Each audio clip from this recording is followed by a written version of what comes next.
Synthesizer arpejlerinizde çarpıcı bir ses için bunu deneyin. Mixer'da bir send kanalı oluşturun.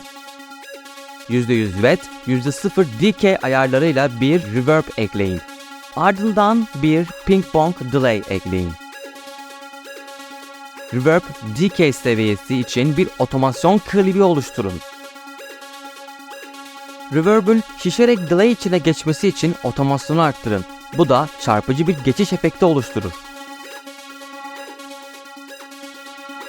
Müzikle ilgilenen arkadaşlarına paylaş, faydalansın. Takip ederek beni destekleyebilirsin. İyi ki varsınız.